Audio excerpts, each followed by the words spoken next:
As Crônicas do Bispo, uma lição sobre a igreja. Hoje resolvi ir na igreja. Hoje? Que paradoxo! Onde mais esperaríamos que um pastor fosse senão na igreja? Verdade, sim, mas na realidade eu fui de passagem na Igreja Católica. A Igreja Católica da Nossa Senhora da Saúde.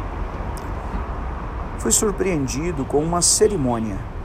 Estava tendo um batismo de bebês, batismo de crianças.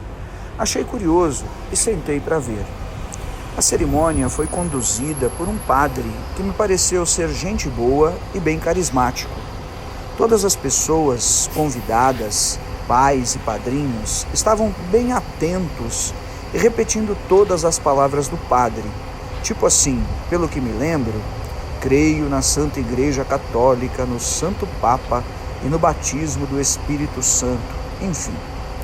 O padre dizia algo assim, mas eu não me lembro todas as palavras. Me peguei orando por aquelas crianças e pedindo ao Senhor que as guardasse de algum mal e as livrasse de alguma consagração que pudesse lhes causar dano. Todos estavam muito atentos, até que uma criança chorou muito, provavelmente assustada com a água jogada em sua cabeça. Mas na verdade não era. Uma mãe segurava no canto um bebezinho, ou uma bebezinha, não sei, e o padre falou ao microfone pedindo dipirona, acredita? Se alguém, alguma mãe, alguma mulher ou alguém tinha em alguma bolsa dipirona. Eu estava meio longe, mas entendi que era para dar para aquela criança ou para aquela mãe. Curiosamente, eu estava com uma cartela de Dorflex no bolso. Eu tirei do bolso e levantei no meio da igreja, mostrando para o padre. Situações inusitadas à parte, eles não pegaram a minha cartela. Alguém lá na frente atendeu aquela mãe. Bem, todos estavam atentos, inclusive eu, exceto uma mulher que estava sentada perto de mim ao fundo da igreja, que não saiu do celular, pelo menos no tempo em que eu fiquei ali. Durante os aplausos a cada batismo, Luana, Osmar, Maria, João, Eduardo, enfim, muitos outros nomes. Tinha bastante criança mesmo.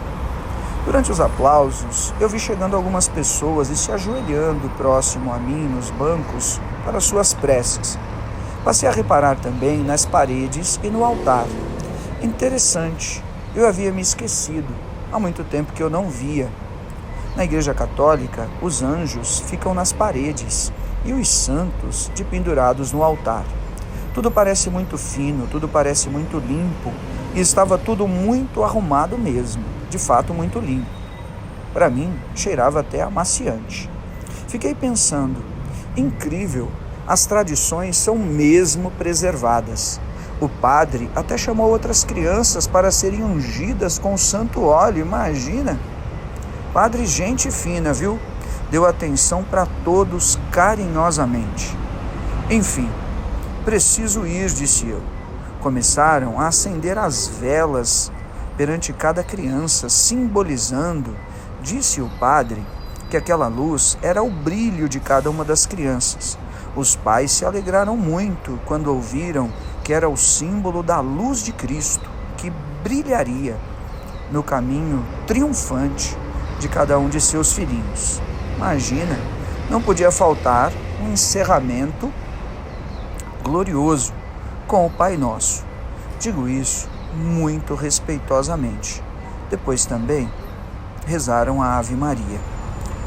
A minha conclusão: somente na Reforma Protestante, que dizem ter começado com Zwinglio na Suíça no século XVI, e também com Lutero na Alemanha no mesmo século, 100 anos depois do ganso Jan Hus ter profetizado que assariam o ganso, mas logo iria cantar o cisne.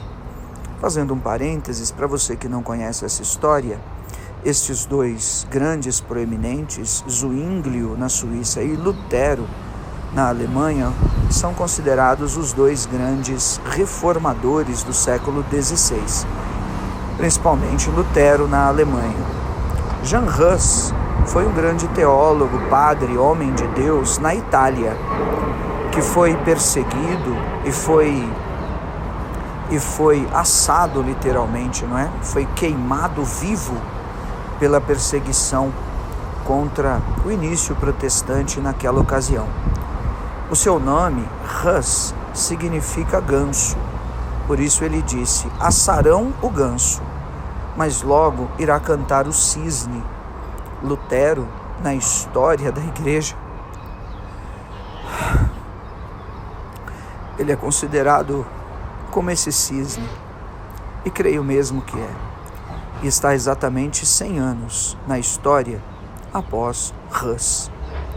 Enfim, somente na história, somente na Reforma Protestante, foi que os dogmas, excessos e toda a demonização das primícias dos apóstolos do século I e dos pais da igreja do século II, desde Constantino no século III, é que começaram a ser quebradas. Somente na Reforma, essa demonização toda dos valores apostólicos começou a ser quebrada. Lutero recebera então a grande revelação da cruz. Ele pregou a salvação somente pela graça. Ensinamento do apóstolo Paulo: pela graça sois salvos, sem nenhuma necessidade, veja, de indulgências católicas ou romanas, sola gratia, comemorada até hoje no meio reformado. Passaram a ensinar que os anjos não precisam estar nas paredes, pois eles já estão ao nosso redor. Passaram a ensinar que os santos não precisam ser pendurados no altar, mas sim, pela conversão e arrependimento, precisam ocupar os bancos para aprenderem a sã doutrina. Passaram a ensinar na Reforma que tudo se resumia em uma só coisa: somente Cristo e somente a Deus a glória. Gente, a Reforma, ela é um marco grandioso que no fundo, Deus usou para nos trazer até aqui. Eu acho que me enrolei todo no conteúdo, mas eu não consigo sair do assunto porque há um conteúdo e a história é muito longa. A prosa realmente é muito longa. Mas, para falar a verdade, pensando na nossa igreja, ou pensando na igreja de hoje, em lágrimas, eu vou terminar aqui, com a imagem do Padre Gente Boa na minha cabeça, com os anjos ao fundo das paredes e a santa no centro do altar, cercado, o padre, por inúmeras crianças e familiares para a foto final. Jesus, eu sei de uma coisa: preciso mudar. Muita coisa precisa mudar. E se você não me achar arrogante, eu preciso ousar. Nós não precisamos de avivamento porcaria nenhuma. Nós precisamos mesmo é de reforma.